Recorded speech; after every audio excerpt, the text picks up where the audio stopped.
Health is an aspect of our society that we have been able to develop to extend the length and to better the quality of life.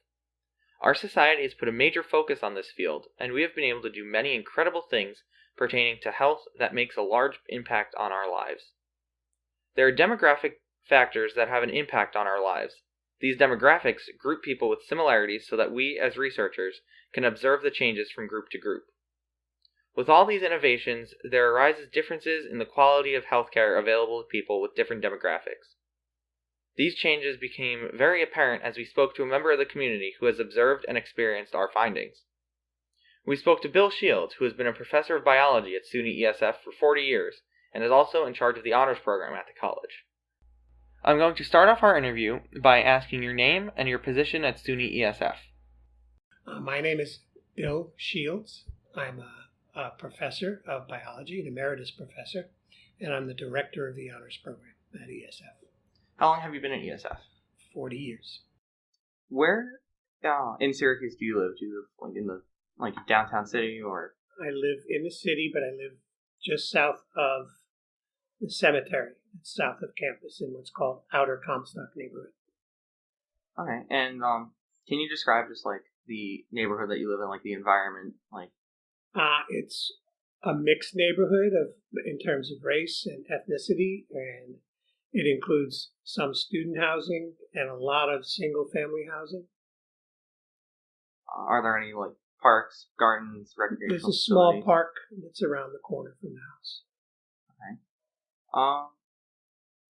Based off personal experience and any observations that you may have made, do you believe there is a relationship between income and overall health of individuals in Syracuse? Yes. What would you say the relationship is? That individuals that have higher resources usually have better insurance. Better insurance results in better health. Do you think that low-income families who receive government benefits such as the Earned Income Tax Credit have better health as opposed to low-income families who do not receive these benefits? I would not necessarily. It's about, in my opinion, there are two things about health that vary with income. Education. The better the education, I think, the more likely you are to do things that keep you healthy. And the better your insurance will be, which will also keep you healthy compared to people who don't have insurance that allows for lots of treatments, different meds, so forth and so on. So I think that's the way that income influences health. The lowest incomes, by the way, they should be able to get things like food security, but they don't necessarily. That may not be simply an income question. Do you think low-income families don't apply for the benefits, or do you just think that they don't receive them? They may be in the in-between stage where they don't have low enough incomes or enough kids to receive some of those benefits, but they don't have enough money to gain the benefits that people with more income have, which is primarily, again, when it comes to health, better insurance and a better budget for food, and maybe greater education about what foods are good for you and what foods are bad for you. How has being a partner in a marriage been beneficial to your health, or how has it not been? I can't tell you how it's not been, because I've been married for 29 years and with that same woman for 34. So I've been in a stable relationship for the last 34 years. And I think that she has kept my moods on a level that are high enough, comfortable enough with my life, that I'm not stressed out, and that is certainly a health issue. Do you know of any health issues that are directly related to gender, age, or even a combination of the two? And what are they? Yes. The only thing I might say is that it's a no-brainer that age is related to health. Age is associated with almost all medical issues. For example, I'm at the age where I am a diabetic. I have a small level of heart disease, and that all happened as I got older. When I was young, I didn't have any of that stuff. Are there any factors of the environment that you live in that you believe could have impacted your health or your wife's health? Yes. Since my wife is 12 years younger than I am, but we both grew up on Long Island, I suspect that Things like the amount of air pollution and water pollution could have affected our health. Neither one of us has been diagnosed with cancer, but I have siblings that were and have died from cancer. My mother died from cancer. So those sorts of issues, the cleanliness of the environment, or a better way of looking at it is how toxic the environment is. When I was growing up, nobody really knew much about air pollution or water pollution. So it was probably much higher levels back then than it is now. And it was probably better in places that had higher economic capacities. People talk about environmental justice, and it turns out people like to put dirty stuff in poor neighborhoods more than they put it in rich neighborhoods. And why do you think that is? Selfish assholes. Working at ESF, have you noticed any health issues that are more common with people from certain areas rather than people from other areas? No. Even though we draw people from all over the country, people we draw have a similar mindset. And I think since the 70s, we have done enough to clean up the environment that all of us are pretty much, not all of us, but most of us are experiencing the same environmental factors now. The exceptions are places where there may be chemical plants. I used to live in New Jersey, and there's a strip on the border with New York, Staten Island specifically, where there are chemical plants all the way along. And I guarantee you that the air pollution there was high, but luckily I didn't live there.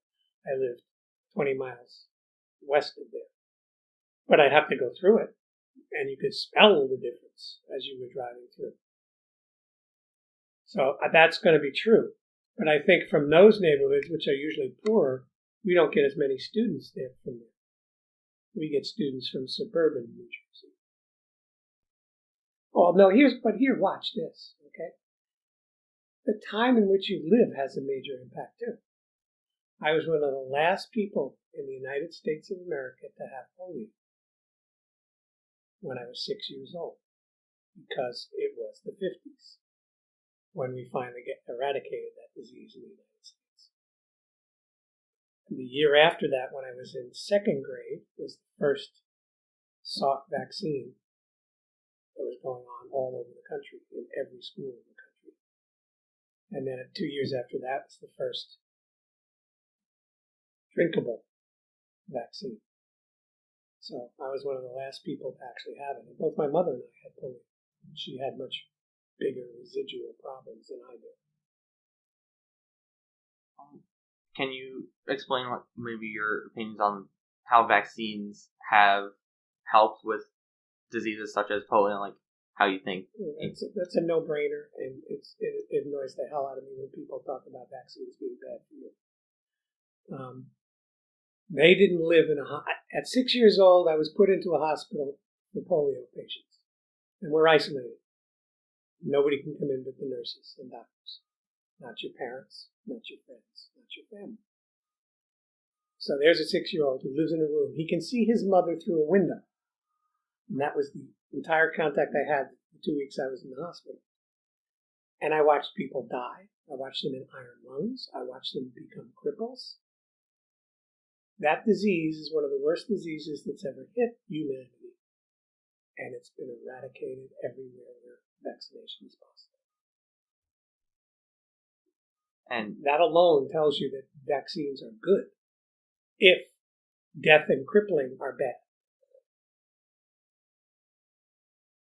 Do you think that, I personally don't know, but do you think, are vaccines free for everyone, no matter income or everything? Yes. Okay. I just personally didn't know that. Mm-hmm. There are vaccine clinics that are put on by local health departments, state health departments. So even if your physician is not free, you can still get free vaccines. Well, thank you again for your time. There are many different people that live on our planet. We can specifically look at Syracuse and see that there is a variety of different people that lead different lives. Although their lives are different, they deserve to know what resources are available to help improve their health and therefore their quality of life. There are noticeable differences in the healthcare available to different demographic groups. For a society that is socially advanced, these differences in healthcare should not be so dramatic. Through our continued research, we seek answers on how different people are affected and which demographic groups are specifically affected. Everybody should have the ability to be in good health despite their different demographics. Our team would like to once again thank Bill Shields for his time and input on our topic.